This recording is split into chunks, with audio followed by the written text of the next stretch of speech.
Cent Teresa's പ്രൊവിൻഷ്യലേറ്റ് Kakkanad ചെമ്പുമുക്കിൽ നിന്നാണ് വരുന്നത്. ഞങ്ങൾ KCBCൻ്റെ ഡ്രാമ ഫെസ്റ്റിവലിൽ മൂന്നാമത്തെ നാടകമാണ് ഞങ്ങൾ കാണാൻ വരുന്നത്. കണ്ടതെല്ലാം ഏറ്റവും മികച്ച നാടകം തന്നെയായിരുന്നു. നാടകത്തിന്റെ ആസ്വാദന രംഗങ്ങളിൽ നന്മയുടെയും സുവിശേഷത്തിന്റെയും സന്ദേശം പകർന്ന് 34 കലാവസന്തങ്ങൾ പിന്നിട്ട KCBC അഖില കേരള നാടകമേള ഇന്ന് കേരളത്തിലെ എണ്ണം പറഞ്ഞ പ്രൊഫഷണൽ നാടകമേളകളുടെ കൂട്ടത്തിലെ പ്രിയ കളിത്തട്ടാണ്.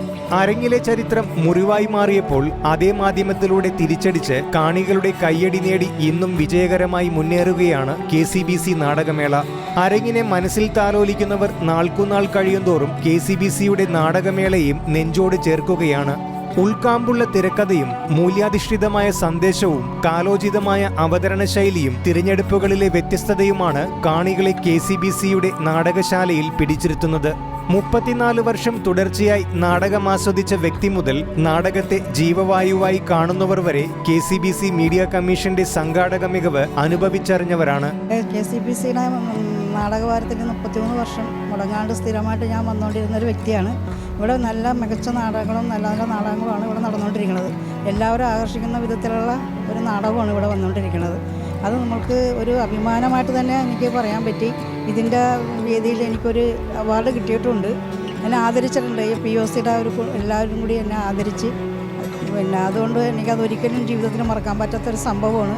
ഞാനിപ്പോൾ നാടകം ഇവിടെ മത്സരം സംഘടിപ്പിച്ചതിൽ ഒരു 3-4 കൊല്ലത്തിന് മുമ്പ് മുതൽ ഇങ്ങോട്ട് ഞാൻ കാണുന്ന നാടകത്തിനുള്ള അവതാരിക എഴുതി നമ്മുടെ ഫാദറിന് ഷിബു അച്ഛൻ്റെ കൊടുക്കും. അച്ഛൻ പറയും എല്ലാത്തിനും എനിക്ക് എഴുതി തരണം, എനിക്ക് നിർബന്ധമാണ്, പ്രസിഡൻ്റ് എഴുതി തരുന്നില്ലെങ്കിൽ എനിക്ക് ഒരു സമാധാനമില്ല എന്ന് പറഞ്ഞ് അങ്ങനെ അദ്ദേഹത്തിൻ്റെ ഡെയിലി ഇന്നലെ നടന്ന നാടകത്തിൻ്റെ അവതാരിക ഞാൻ ഇന്ന് പിറ്റേന്ന് എഴുതി കൊണ്ടുവന്ന് അച്ഛൻ്റെ കൊടുക്കും. അച്ഛൻ അപ്പം തന്നെ അത് വായിച്ച് തീർത്തിട്ട് പോക്കറ്റിലേക്ക് നിക്ഷേപിച്ചു പോയി. KCBC സംഘടിപ്പിക്കുന്ന നാടകമേളയ്ക്ക് ഞങ്ങൾ ആദ്യകാലം തുടങ്ങി 34 വർഷമായി ഇപ്പോൾ. അപ്പോൾ അതിൻ്റെ ഏറ്റവും ആദ്യത്തെ വർഷം തുടങ്ങി ഞങ്ങൾ നാടകം കാണാൻ വരാറുണ്ട്. കാരണം ഒരുപാട് മനുഷ്യരെ ഒരു വെളിച്ചം നൽകുന്ന ഒരുപാട് ആശയങ്ങൾ ഈ നാടകങ്ങളിലൂടെ അവതരിപ്പിക്കാറുണ്ട്. അത് കാലികമായിട്ട് സമകാലീന വിഷയങ്ങളിൽ വളരെ പ്രത്യേകിച്ച് ഞാൻ എടുത്തു പറയുന്ന ഫ്രാൻസിസ് ടി മാവേലിക്കരയൊക്കെ എഴുതിയ നാടകങ്ങളൊക്കെ അവരുടെ ആ സ്ക്രിപ്റ്റൊക്കെ എനിക്ക് ഭയങ്കര ഇഷ്ടമാണ്.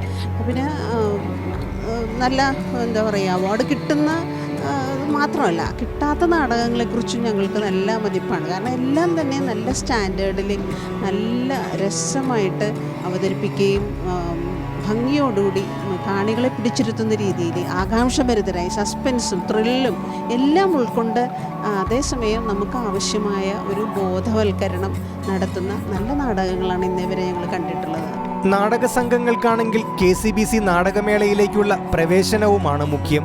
KCBC നാടകമേളയിൽ നിന്നും മികച്ച അഭിപ്രായം നേടിയാൽ പിന്നീടങ്ങോട്ട് തിരിഞ്ഞു നോക്കേണ്ടതില്ല. കസൻ സാക്കീസിന്റെ the last temptation of Jesus Christ എന്ന നോവലിനെ ആധാരമാക്കി PM ആന്റണി എഴുതിയ ക്രിസ്തുവിന്റെ 6ാം തിരുമുറിവ് എന്ന നാടകം കേരളത്തിൽ വിവാദമുയർത്തിയ നാളുകൾ നാടകാസ്വാദകർക്ക് മറക്കാനാകില്ല. ക്രിസ്തുവിനെയും ക്രിസ്തു സംഭവങ്ങളെയും ആവിഷ്കാര സ്വാതന്ത്ര്യത്തിന്റെ ക്രൂര സാധ്യത ഉപയോഗപ്പെടുത്തി വികലമായി വ്യാഖ്യാനിച്ച നാടകത്തെ ക്രിയാത്മകമായി പ്രതിരോധിക്കാൻ എന്തു ചെയ്യണമെന്ന ആലോചനയാണ് നാടകത്തെ നാടകം കൊണ്ട് നേരിടുക എന്ന സർഗാത്മക നിലപാടിലേക്ക് സഭ എത്തിയത്. KCBC മീഡിയ കമ്മീഷൻ 1987 ഓഗസ്റ്റിൽ അഖില കേരള നാടക മത്സരത്തിന് തുടക്കമിടുകയും പിന്നീട് ഇത് KCBC നാടകമേളയായി പരിണമിക്കുകയുമായിരുന്നു. 1987 ആരംഭിക്കുന്നത്. നാടകരംഗത്ത് ആ സമയത്തുണ്ടായ ഒരു വിവാദമുണ്ട്. ക്രിസ്തുവിനെതിരായി തെറ്റായി പഠിപ്പിക്കുന്ന രീതിയിലുള്ള തരത്തിലുള്ള നാടകങ്ങളിലൂടെ അതിനെ അവതരിപ്പിച്ചപ്പോൾ എങ്ങനെ അതിനോട് പ്രതികരിക്കണമെന്നുള്ളത് KCBCയിലെ അന്നത്തെ മീഡിയ കമ്മീഷൻ്റെ ഒരു ആലോചനയായിരുന്നു. അതിൽ നിന്നാണ് അത് സർഗാത്മകമായി ക്രിയാത്മകമായിട്ടാണ് നമ്മൾ ഇടപെടേണ്ടത്. അതായത് നന്മയുള്ള സാമൂഹ്യ ബോധമുള്ള വിഷയങ്ങൾ നമ്മൾ ഇവിടെ അവതരിപ്പിക്കുകയും അത് നമ്മുടെ നാട്ടിൽ പ്രചരിപ്പിക്കുന്നതിന് വേണ്ട സഹായ സംവിധാനങ്ങൾ നമ്മൾ ചെയ്തു കൊടുക്കുകയും ചെയ്യണം. അതിൽ അങ്ങനെയാണ് ക്രിയാത്മകമായ ഒരു വിഷയത്തോട് നമുക്ക് പ്രതികരിക്കാൻ കഴിയുക. അപ്പോൾ അത്തരത്തിലാണ് 1987 ഇത് ആരംഭിക്കുന്നത്. ഇപ്പോൾ 34 വർഷം കഴിഞ്ഞു. എന്തുകൊണ്ട് KCBC ഇത്ര ഒരു കാര്യം ചെയ്യുന്നു? സിനിമയെ പ്രോത്സാഹിപ്പിക്കാൻ ധാരാളം ആളുകളും അതിൻ്റെ ഒരു ഗ്ലാമറും ഉണ്ട്. സത്യത്തിൽ പ്രൊഫഷണൽ നാടകങ്ങൾ, അമച്ചർ നാടകങ്ങളുമല്ല, പ്രൊഫഷണൽ നാടകങ്ങൾ ആളുകളോട് വളരെ അടുത്ത് നിന്ന് സംവേദിക്കുന്ന ഒരു കലാരൂപമാണ്. ഉത്സവപ്പറമ്പുകളിൽ, പള്ളിപ്പറമ്പുകളിൽ, പെരുന്നാളുകൾക്കൊക്കെ ആളുകളത് ഇഷ്ടപ്പെടുന്ന ഒന്നാണ്. സത്യത്തിൽ മറ്റ് ബഹളങ്ങളെക്കാൾ വളരെ ജ്ഞാനപൂർവ്വം കണ്ട് ആസ്വദിക്കാവുന്ന ഒരു കലാരൂപം തന്നെയാണ് നാടകം, പ്രൊഫഷണൽ നാടകം. അതിനെ നമ്മുടെ ഈ ഓഡിറ്റോറിയത്തിൽ 400-ലധികം ആളുകൾ ഇതിൽ ഒരുമിച്ച് വരുന്നു, നാടകങ്ങൾ ആസ്വദിക്കുന്നു, അതും 10 ദിവസം എന്ന് പറയും. ഇവിടെ നാടകം അവതരിപ്പിച്ചിട്ടുള്ള എത്രയോ വലിയ കലാകാരന്മാർ. അപ്പോൾ തീർച്ചയായിട്ടും അതാണ് സഭയുടെ ഒരു വലിയ ഒരു ഉത്തരവാദിത്വമായി കണ്ടുകൊണ്ടാണ് നമ്മളിത് ചെയ്തുകൊണ്ടിരിക്കുന്നത്. കാണികളെ ആസ്വാദനത്തിന്റെ കൊടുമുടി കയറ്റി നിറഞ്ഞ സദസ്സിലായിരുന്നു എല്ലാ പ്രദർശനവും. ഇത്തവണത്തെ KCBC അഖില കേരള പ്രൊഫഷണൽ നാടകമേളയിൽ 9 മത്സര നാടകങ്ങളായിരുന്നു അരങ്ങേറിയത്. അതിൽ നിന്നും മികച്ച നാടകമായി കോഴിക്കോട് സങ്കീർത്തനയുടെ ചിറകും, മികച്ച രണ്ടാമത്തെ നാടകമായി തിരുവനന്തപുരം അക്ഷര ക്രിയേഷൻസിന്റെ ഇടവും തിരഞ്ഞെടുക്കപ്പെട്ടു.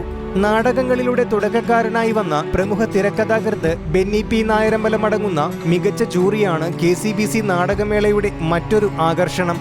34ാമത് KCBC അഖില കേരള പ്രൊഫഷണൽ നാടകമേളയ്ക്ക് തിരശീല വീഴുമ്പോൾ ആസ്വാദന തലത്തിന്റെ 35ാമത് രംഗപ്രവേശനത്തിനായി അണിയറ പ്രവർത്തകർ മണിമുഴക്കം തുടങ്ങിക്കഴിഞ്ഞു. ക്യാമറമാൻ ടോബിനു മുമ്പം റിജോ സേവ്യർ, ഷിഗേന ന്യൂസ്, കൊച്ചി.